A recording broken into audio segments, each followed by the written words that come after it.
Hello friends, स्वागत है हमारे यूट्यूब चैनल पर। आज हम इस वीडियो में वायुमंडल की संरचना के बारे में डिटेल में अध्ययन करेंगे। साथ ही साथ प्रीवियस ईयर में आए हुए क्वेश्चन का भी अध्ययन करेंगे।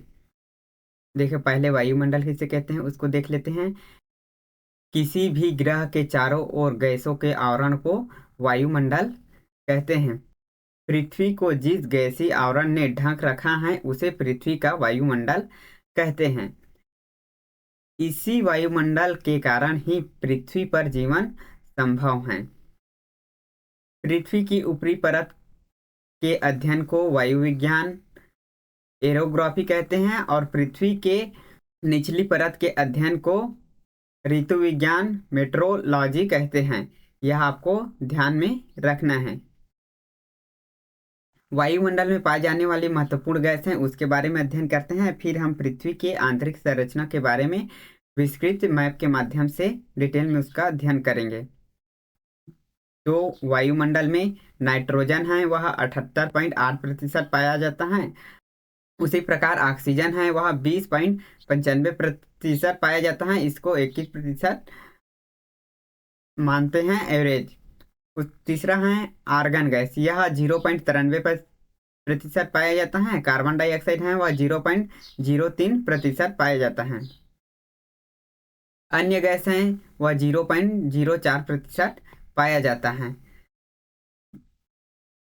यह बहुत ही महत्वपूर्ण है। यहाँ से एग्जाम में कई बार प्रश्न आ चुके हैं। इसको जोड़ी मिलान करने के लिए आ जाता है या फिर कोई भी एक गैस को उठाकर पूछ लेता है कि इतना इसका कितना परसेंट है। इसको आपको याद में रखना है। अब हम सभी गैस के बारे में थोड़ा थोड़ा जानकारी देख लेते हैं। देखिए, जो नाइट्रोजन गैस है वह पृथ्वी के वायुमंडल में इस गैस की प्रति प्रतिशत मात्रा सभी गैस हैं। जो नाइट्रोजन गैस है वह पृथ्वी के वायुमंडल में इसकी अन्य गैसों की अपेक्षा इसकी मात्रा सबसे अधिक रहती है। जो नाइट्रोजन गैस है वह रंगहीन, गंधहीन तथा स्वादहीन गैस है। पेड़ पौधे के लिए प्रोटीन का सबसे बड़ा स्रोत नाइट्रोजन ही है। पेड़ पौधे के प्रोटीन के सबसे बड़ा स्रोत नाइट्रोजन ही है। नाइट्रोजन आग को तेजी से फैलने के लिए रोकता है। जो नाइट्रोजन गैस है वह आग लग को तेजी से फैलने के लिए यह रोकता है या आग जल्दी लगने यह नहीं देता। नाइट्रोजन वायुमंडलीय दाब का प्रमुख घटक है। जो नाइट्रोजन गैस है वह वायुमंडलीय दाब का प्रमुख यह एक घटक है। उसके बाद है ऑक्सीजन। ऑक्सीजन जीवनदायिनी गैस कहलाती हैं। जो ऑक्सीजन है वह जीवनदायिनी गैस कहलाती हैं।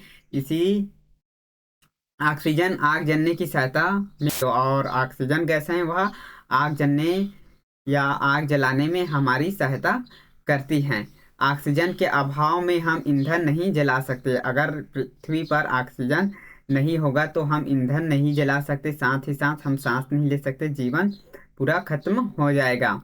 अतः यह ऊर्जा का प्रमुख स्रोत है। ऊर्जा का प्रमुख स्रोत है वह ऑक्सीजन ही है। उसके बाद तीसरे नंबर पर यह गैस है आर्गन। आर्गन है वह वायुमंडल में तीसरे स्थान पर सर्वाधिक मात्रा में पाई जाने वाली यह गैस है। यह वायुमंडल पर तीसरे मात्रा में सर्वाधिक मात्रा में पाई जाने वाली यह गैस है। आर्गन गैस का इस्तेमाल विद्युत उपकरण जैसे बल्ब, ट्यूबलाइट आदि में किया जाता है। विद्युत उपकरण में आर्गन गैस का उपयोग किया जाता है। अगला है कार्बन डाइऑक्साइड। कार्बन डाइऑक्साइड यह गैस भारी होने के कारण वायुमंडल में निचली परत कार्बन डाइऑक्साइड गैस है वह भारी होता है। इस कारण वह पृथ्वी वायुमंडल के निचली परत पर कार्बन डाइऑक्साइड पाई जाती हैं। पेड़ पौधे की श्वसन क्रिया में यह काम आती हैं। जैसे कि हम ऑक्सीजन के बिना नहीं रह सकते, उसी प्रकार पेड़ पौधे कार्बन डाइऑक्साइड के बिना जीवित नहीं रह सकते, उसी से वह भोजन बनाती हैं। कार्बन डाइऑक्साइड गैस हरित प्रभाव के लिए सबसे अधिक जिम्मेदार है। जो कार्बन डाइऑक्साइड गैस है वह हरित गृह प्रभाव के लिए सबसे अधिक जिम्मेदार इसको माना जाता है। अगला है हाइड्रोजन गैस। हाइड्रोजन वायुमंडल की सबसे हल्की गैस है। हाइड्रोजन है वह वायुमंडल की सबसे हल्की गैस है। हाइड्रोजन गैस जलने पर अत्यधिक ऊर्जा देती है। यदि हाइड्रोजन गैस जलाने पर यह अत्यधिक ऊर्जा देते हैं, इसलिए इसे भविष्य का ईंधन कहा जाता है। तो भविष्य का ईंधन किसे कहा जाता है? तो हाइड्रोजन गैस को भविष्य का ईंधन कहा। फिर हम वायुमंडल की संरचना को देखते हैं। वायुमंडल की संरचना को 5 भागों में बांटा गया है, जिसमें क्षोभ मंडल, समताप मंडल, मध्य मंडल, आयन मंडल और बाह्य मंडल। क्षोभ मंडल, क्षोभ मंडल को इंग्लिश में ट्रोपोस्फियर कहते हैं। उसके बाद है समताप मंडल, समताप मंडल को स्ट्रेटोस्फियर कहते हैं। मध्य मंडल को इंग्लिश में क्या कहते हैं? मेसोस्फियर कहते हैं। उसके बाद आयन मंडल को आयनोस्फियर कहते हैं। फिर बाह्य मंडल को एक्सोस्फियर कहते हैं। यह आपको याद में रखना है और क्रम अनुसार यहाँ से जमाने के लिए प्रश्न पूछे जाते हैं। सभी का डिटेल में अध्ययन करेंगे। देखिए, क्षोभ मंडल है वह वायुमंडल की सबसे निचली परत है। क्षोभ मंडल है वह वायुमंडल की सबसे निचली परत है। क्षोभ मंडल की ऊंचाई सतह से लगभग 18 किलोमीटर तक है। क्षोभ मंडल की ऊंचाई सतह से 18 किलोमीटर है। ध्रुवों पर क्षोभ मंडल की ऊंचाई 8 किलोमीटर और विषुवत रेखा पर 18 किलोमीटर है। देखिए, यह विषुवत रेखा पर विषुवत रेखा से विषुवत रेखा से क्षोभ मंडल की ऊंचाई 18 किलोमीटर और ध्रुवों पर इसकी ऊंचाई है यहाँ से 8 किलोमीटर है और इसका एवरेज ऊंचाई है वह 13 किलोमीटर है। यह आपको याद में रखना है।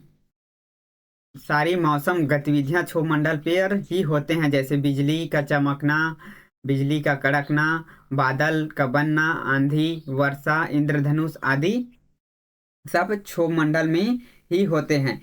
इसलिए इसे मौसमी घटनाओं का रंगमंच कहा जाता है। क्षोभ मंडल को मौसमी घटनाओं का रंगमंच कहा जाता है। क्षोभ मंडल में प्रति 165 मीटर की ऊंचाई जाने पर 1 डिग्री सेल्सियस तापमान में गिरावट आती है। जैसे जैसे हम क्षोभ मंडल की ऊंचाई की ओर जाते हैं तो 165 मीटर पर 1 डिग्री सेल्सियस तापमान कम हो जाता है। इस मंडल को इस कारण संवहन मंडल भी कहते हैं। ऊपरी सीमा का तापमान 80 अंश सेल्सियस रहता है तथा ध्रुवों पर इसका तापमान 45 अंश सेल्सियस रहता है। यह ध्रुव पर इसका तापमान 45 अंश सेल्सियस रहता है और विषुवत रेखा पर 80 अंश सेल्सियस इसका तापमान रहता है। और 5.6 किलोमीटर ऊंचाई जाने पर 50% आर्द्रता मिलती है। 5.6 किलोमीटर की ऊंचाई पर 50% आर्द्रता मिलती है। 5.6 किलोमीटर की ऊंचाई पर 50% आर्द्रता मिलती है। 90% वायुमंडल का भार इसी परत पर विराजमान है। जो वायुमंडल का 90% भाग का भार है वह इसी मंडल पर विराजमान है। इसकी ऊपरी सीमा को क्षोभ सीमा कहते हैं। जो क्षोभ मंडल के ऊपरी सीमा को क्षोभ सीमा कहते हैं। क्षोभ मंडल की ऊपरी सीमा को क्षोभ सीमा कहते हैं। यह आपको ध्यान में रखना है। उसके बाद है अगला है वायुमंडल की संरचना में समताप मंडल दूसरे नंबर पर आता है। समताप मंडल पर तापमान लगभग समान रहता है। समताप मंडल पर तापमान लगभग समान रहता है। समताप मंडल की धरती से ऊंचाई इसका 18 से 50 किलोमीटर है। इसका ऊंचाई है 18 से 50 किलोमीटर है। इसकी ऊंचाई 18 से 50 किलोमीटर है। समताप मंडल की ऊंचाई 18 से 50 किलोमीटर तक है। समताप मंडल में मौसमी घटनाएं नहीं होती, जैसे आंधी, बादलों का गरजना, बिजली का कड़कना जैसे मौसम संबंधी घटनाएं यहाँ पर नहीं होती हैं। तापमान समान रहने व मौसमी गतिविधियों से मुक्त होने के कारण वायुयान समताप मंडल पर ही उड़ाए जाते हैं। यहाँ तापमान समान रहता है, इस कारण वायुमंडल पर उड़ाए जाते हैं। ओजोन परत समताप मंडल पर ही स्थित है, जो कि सूर्य से आने वाले परागैंगिक किरणों को अवशोषित करती हैं। समताप मंडल पर ही ओजोन परत निर्मित है, जो सूर्य से आने वाले परागैंगिक किरणों को रोकती हैं। यह प्रश्न आ चुका है कि ओजोन परत की मोटाई को किसमें नापते हैं? जो ओजोन परत की मोटाई को डप्सन में नापा जाता है। और जो ओजोन की सांद्रता है वह 15 किलोमीटर से 35 किलोमीटर तक मिलती है, लेकिन इसके सर्वाधिक सांद्रता 22 किलोमीटर की ऊंचाई पर ही मिलती है। यहाँ पर सूर्य की हानिकारक परागनी किरणों को यह रक्षा करती हैं। यहाँ जो तापमान होता है वह 0 डिग्री सेल्सियस रहता है। यह परत शांत होता है। यह परत शांत होने के कारण इस परत पर वायुयान उड़ाया जाता है। समतापमंडल में बादल कभी नहीं बनते, यह आपको ध्यान में रखना है। समतापमंडल में आपको इतने बात ध्यान में रखना है। उसके बाद है अगला है मध्यमंडल। मध्यमंडल वायुमंडल की तीसरी परत है तथा वायुमंडल के बीच में स्थित है। जो मध्यमंडल है वह वायुमंडल की तीसरी परत है और यह वायुमंडल के बीच में स्थित है। यह पृथ्वी की सतह से 50 से 80 किलोमीटर के ऊंचाई के मध्य या ऊंचाई के मध्य 50 से 80 किलोमीटर के ऊंचाई पर यह मध्यमंडल पाया जाता है। ऊंचाई के साथ साथ तापमान में कमी आती है। ऊंचाई के साथ साथ यहाँ तापमान में कमी आती है क्योंकि वायु की सांद्रता कम होती जाती है, इस कारण यहाँ तापमान में कमी आती है। ध्रुवों पर रात में चमकने वाले बादल यहीं देखे जाते हैं, जिन्हें नॉक्टिलुसेन क्लाउड कहते हैं। रात्रि में चमकने वाला बादल। मध्यमंडल पर ही रात्रि में चमकने वाला बादल देखे जाते हैं, जिन्हें नॉक्टिलुसेन कहते हैं। यह एग्जाम में प्रश्न पूछे जा चुका है कि कौन से मंडल में नॉक्टिलुसेन क्लाउड या रात में चमकने वाले बादल पाए जाते हैं। तो मध्य मंडल में नॉक्टिलुसेन क्लाउड रात में चमकने वाले बादल पाए जाते हैं। इसी मंडल पर उल्कापिंड आग पकड़ लेते हैं। जो अंतरिक्ष से आने वाले उल्कर आकर घर्षण के कारण यहाँ आग पकड़कर समाप्त हो जाते हैं। यहाँ तक आते आते यह आग पकड़कर समाप्त हो जाते हैं। इस परत की ऊपरी सीमा को मध्य सीमा कहते हैं। इस परत की ऊपरी सीमा को मध्य सीमा कहते हैं, यह आपको ध्यान में रखना है। मध्यमंडल की ऊपरी सीमा को मध्य सीमा कहते हैं। इसका तापमान 100 अंश सेल्सियस होता है। 100 अंश सेल्सियस इसका तापमान मध्य सीमा का होता है। मध्य सीमा में यह बात आपको याद में रखना है कि यह पृथ्वी की सतह से 8 मीटर की ऊंचाई पर पाया जाता है। ऊंचाई के साथ साथ यहाँ तापमान में कमी आती है क्योंकि यहाँ वायु की सांद्रता कम होती है। यहाँ ध्रुवों पर रात में चमकने वाले बादल देखे जाते हैं, जिन्हें नॉक्टिलुसेन क्लाउड कहते हैं। उल्कापिंड आकर आग लग जाती हैं। इस परत की ऊपरी सीमा को मध्य सीमा कहा जाता है। इसका तापमान 100 अंश सेल्सियस रहता है। यह सभी पॉइंट को याद रखना है मध्य मंडल में। फिर अगला परत है आयन मंडल। आयन मंडल है वह आयन मंडल मध्य मंडल के ऊपर 80 किलोमीटर से 400 किलोमीटर के बीच पाया जाता है। 80 किलोमीटर से 400 किलोमीटर के बीच आयन मंडल पाया जाता है। वायुमंडल की यही परत रेडियो तरंग को परावर्तित करती है। संचार उपग्रह इसी मंडल पर स्थापित किए जाते हैं। कौन से मंडल पर? आयन मंडल। देखिए, आयन मंडल की ऊंचाई है वह पृथ्वी के सतह से 640 किलोमीटर पाया जाता है, पर मध्य मंडल से यह 80 से 400 किलोमीटर तक पाया जाता है। यह आपको ध्यान में रखना है। इस परत पर ऊंचाई के साथ साथ तापमान में वृद्धि होती है। जैसे जैसे ऊंचाई पर जाओगे यहाँ तापमान में वृद्धि होता जाएगा। यहाँ नाइट्रोजन व ऑक्सीजन एनर्जी बढ़ा देते हैं। तापमान में वृद्धि होने के कारण क्या है, नाइट्रोजन और ऑक्सीजन यहाँ ताप में वृद्धि बढ़ा देते हैं। तो ताप में वृद्धि आयन मंडल की ऊपरी सीमा का तापमान 1000 अंश सेल्सियस हो जाता है। अंतरिक्ष स्टेशन इसी लेयर पर स्थित होते हैं। जो अंतरिक्ष स्टेशन है वह आयन मंडल पर ही स्थित होता है। इस परत में रात के समय उत्तरी ध्रुव पर ऑरोरा बोरियलिस और दक्षिणी ध्रुव पर ऑरोरा ऑस्ट्रेलिस जैसे रंगीन प्रकाश दिखाई देते हैं।